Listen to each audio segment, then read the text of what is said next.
మనం చూస్తున్నాం ఏపీ ఎలక్షన్లో వైసీపీ దారుణంగా ఓటమి చవిచూచింది. ఈ పరిస్థితుల్లో యాక్చువల్గా ఓటమి ఎలా జరిగింది, ప్రధానమైనటువంటి ఎవరెవరు ఓడిపోయారు, దానికి కారణాలు ఏంటనే విషయాన్ని మాట్లాడడానికి మన స్టూడియోకి వచ్చారు దాసరి విజ్ఞాన్ గారు. వారితో మాట్లాడి మరింత డీటెయిల్గా తెలుసుకునే ప్రయత్నం చేద్దాం. అండి, నమస్తే అండి. ఏంటండి పరిస్థితి ఏపీలో చూస్తే వైఎస్ఆర్ పార్టీ ఎంత ఘోరంగా విఫలం చెందడానికి కారణం ఏంటి, మీ యొక్క ఇదేంటి అబ్జర్వేషన్ ఏంటి? మరీ దారుణాతి దారుణంగా ఇందాక నేను చూసినప్పుడు జస్ట్ ఇప్పుడు టైం ఎంత, ఆల్మోస్ట్ 5 గంటలకి ఇప్పుడు మనం మాట్లాడేటప్పుడు ఎంత ఉంది, 166 కూటమి 166, వీళ్ళకి 9. సరే కూటమి సంగతి పక్కన పెడితే దాంట్లో కూటమిలో ఇంకొక తలకాయ ఉంది కదా బీజేపీ, వీళ్ళకి ఎన్ని వచ్చాయా అని చూస్తే 8. బీజేపీకి 8 ఏంటి, వైసీపీకి 9 ఏంటి, అసలు ఎక్కడ వ్యత్యాసము ఏంటి అసలు? అంటే బీజేపీ స్థాయి పెరిగిందా, వైసీపీ బీజేపీకి దిగజారిందా, అసలు ఏమైందో అర్థం కాని పరిస్థితి. ప్రభుత్వం మీద వ్యతిరేకత ప్యూర్లీ. అరే వ్యతిరేకత ఉంటే వ్యతిరేకించే వాళ్ళు ఉంటారు, మరి అసలు వద్దని మొహం మీద తలిపేసి రాష్ట్రం నుంచి అసలు అంటే ఊరు నుంచి బహిష్కరిస్తారు చూసారా, బహిష్కరించారు, వెలివేశారు. వెలివేయబడ్డం వేరు, బహిష్కరించడం వేరు, వ్యతిరేకించడం వేరు. వ్యతిరేకిస్తే ఇక్కడిక్కడే మొహాలు చూసుకుంటూ అప్పుడప్పుడు మూతి తిప్పుకుంటూ తిరుగుతాం. ఇక్కడ అసలు నీ మొహమే నాకు వద్దు, నువ్వు అవసరం లేదా, నువ్వు ఈ ఊర్లో నువ్వు అడుగు కూడా పెట్టొద్దు. ఆ రేంజ్ వచ్చేసింది. అదే ఆ రేంజ్కి ఎట్లా వెళ్ళిందో నాకు అర్థం. ఈ సందర్భంలో మనం వైసీపీలో ఫైర్ బ్రాండ్ గా ఉండేటువంటి చాలా మంది ప్రముఖులు, రోజా, కొడాలి నాని, వల్లభనేని వంశీ, వీళ్ళ పరిస్థితి ఏంటి? ఇకపోతే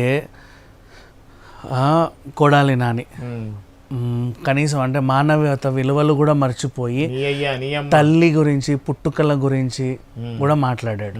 ఇంకా దాని గురించి మనం మళ్ళీ మాట్లాడుకోవడం కూడా వేస్ట్. రోజా ఆడవాళ్ళ మగవాళ్ళ పెద్ద చిన్న మర్యాద వావి వరస మరిచిపోయి ఇష్టం ఉన్నట్లుగా మాట్లాడింది. గోలుగా అంటే ఇంకా దారుణంగా, ఇంకా లోకేష్ అయితే ఇంకా అనకూడని మాట్లాడేసింది, చాలా నీచంగా మాట్లాడింది, ఇంకా దారుణంగా మాట్లాడారు. అండ్ నెక్స్ట్ బుగ్గన గురించి మాట్లాడుకున్నా, పేర్ని నాని గురించి వాళ్ళ ఫ్యామిలీ గురించి మాట్లాడుకున్నా. అండ్ నెక్స్ట్ అలాగే ఇంకొక తలకాయ అంబటి. అసలు అదేంటో నాకు ఇప్పటికీ అర్థం కాల. ఏ విషయం ఉన్నా కొరకుండా అని వెంటనే వచ్చేస్తాడు ఫస్ట్ అందరికంటే ముందు ఆయన కానీ. అండ్ ఇంకా చెప్పుకుంటూ పోతే నిన్నగాక మొన్న ఈవీఎంలు బలం కొట్టిన పిన్నెల్లి. అరే వెతుకుంటూ పోతే వల్లభనేని, నెల్లూరు అనిల్ కుమార్. సరే వీళ్ళందరినీ ఓ పక్కన పెట్టేద్దాం. వీళ్ళంటే అప్పుడు ఆ పార్టీలో ఉండి ఇప్పుడు ఈ పార్టీలో ఉండి ఇంకో దగ్గర ఎక్కడో ఉండి ఇటు ఉన్నప్పుడు వాళ్ళ మీద అరిసి అటున్నప్పుడు వీళ్ళ మీద అరిసి అధిష్టానం ఏం చెప్తే మేము అదే చేయాలండి, ఇది మాకు ఉన్న రూలు, మా పార్టీ ప్రోటోకాల్ అన్నట్టుగా వ్యవహరించారు. పెద్దిరెడ్డికి ఏమైందండి అసలు చిత్తూరు మొత్తం ఆయన కనుసన్న.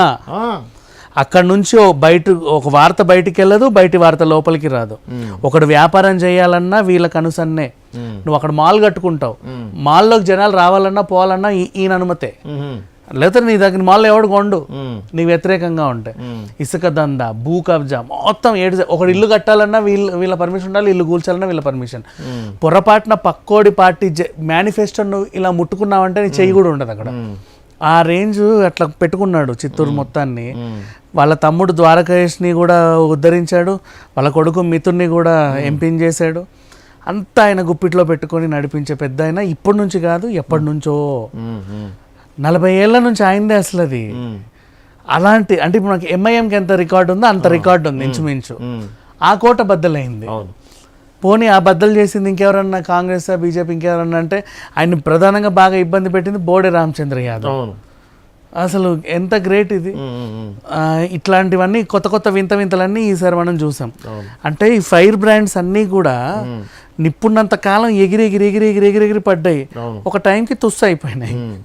ఆ టైం ఇది అనుకోవచ్చు, అంతమించి ఏం చేయాలి. రోజా అరే కాదు, అసలు నగరిలో తిరుగులేదు రోజాకి. అవతలకి వేయకుండా పోతే పోనీలే అని మాకు రోజే కావాలని భరించారు. ఇకపోతే వీళ్ళ దాంట్లో మైనస్లు చెప్పుకుంటే రోజా మైనస్ అందరికీ కనబడింది. రాత్రి మొన్న జబర్దస్త్లో చేసేటప్పుడు నాకు అప్పులు ఉన్నాయి, ఆస్తులు లేవు, అద్దె కట్టుకుని బతుకుతున్నాను, ఎంతో జబర్దస్త్ ద్వారా వచ్చేవే ఉంటాను, నా రెమ్యునరేషన్ మీద బతుకుతున్నాను, నా జీతం మీద బతుకుతున్నాను, నేను లంచగొట్టిన కాదు, అది కాదు ఇది కాదని మంచి నీతులు చెప్తే అందరూ ఓకే సూపర్ అమ్మ చాలా బాగా చెప్పావు అన్నారు. ఇట్లా మంత్రి అయ్యావో లేదో ఈడిల్లు ఆడిల్లు ఆడిల్లు. కొడుక్కి 4 కోట్లతో కారు, కొడుకు కార్ల మీద ఇంజనీరింగ్ చేసే కొడుక్కి 3.5 కోట్లు 4 కోట్లు పెట్టి కారు. వాడు మళ్ళీ అదే ఊర్లో తిరగడం. ఆ. వాళ్ళందరికీ ఎలా ఉంటుంది? నిన్న కాక మొన్న బైక్ల మీద తిరిగినోడు ఇప్పుడు పోని కార్లలో వెనక సీట్లో కూర్చొని తిరిగినోడు లగ్జరీ వేసుకొని ఇట్టు వస్తుంటే అసలు ఏదో చేయడం అమ్మ ఇంత రాత్రి అంత అయిపోయిందా? నెక్స్ట్ టూరిజం శాఖ ఇస్తేనేమో టూరిజం శాఖ మంత్రి అని చెప్పి మొత్తం టూర్లన్నీ వేసి వచ్చావు. అలా అర్థమైంది ఈవిడికి. సో ఇన్ని చేసింది, ఇంకా నెగిటివిటీ రానే వచ్చింది ఆ అమ్మాయి మీద. అండ్ నెక్స్ట్ సరే పర్యాటక శాఖ నువ్వేమైనా డెవలప్ చేసావంటే ఏమీ లే. అటు వైజాగ్ దగ్గర చేసిందేం లేదు, ఇటు కాకినాడ సైడ్ చేసిందేం లేదు. ఆంధ్రప్రదేశ్కి అద్భుతంగా బీచ్లు ఉన్నాయి, ఇదేన్ని డెవలప్ చేయాల, ఏమి చేయాల బేసికల్లీ. అండ్ నెక్స్ట్ అందరినీ ఫ్రీగా తిరుపతికి తీసుకొచ్చడంలో సక్సెస్ అయ్యావు అంతే. అది కూడా మళ్ళీ మిగతా వాళ్ళని ఇబ్బందులు పెట్టి నీ టైంకి ఎవడు రావద్దు, బ్రేక్ దర్శన్కి నువ్వే పోవాలి మొత్తం 10 మందిని వేసుకొని.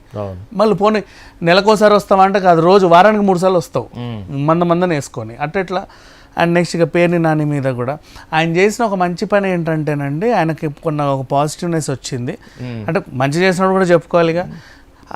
సింగింగ్ షోలో ఒక ఆమెకి వాళ్ళ ఊరికి బస్ వేయించాడు కదా, ఆ పిల్ల పాట పాడితే మా ఊరికి బస్ లేదండి అంటే ఆ ఊరికి బస్ వేయించాడు పార్వతి.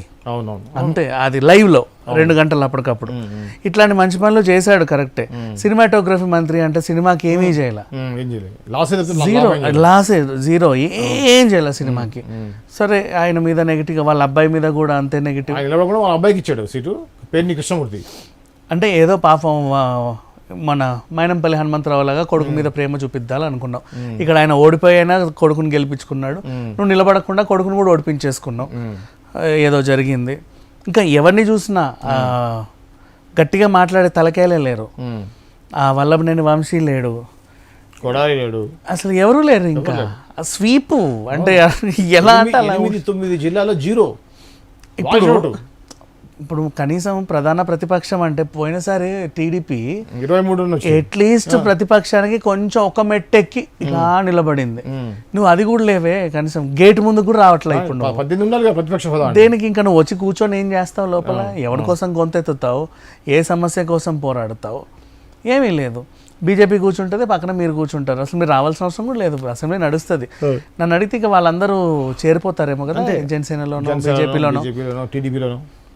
టీడీపీలో చేరలే, బాగా తిట్టుకున్నారు కాబట్టి ఆ బీజేపీలో చేరితే చేరొచ్చు. వాళ్ళు అప్పట్లో కొంచెం ఫ్రెండ్లీగానే తిరిగారు కాబట్టి.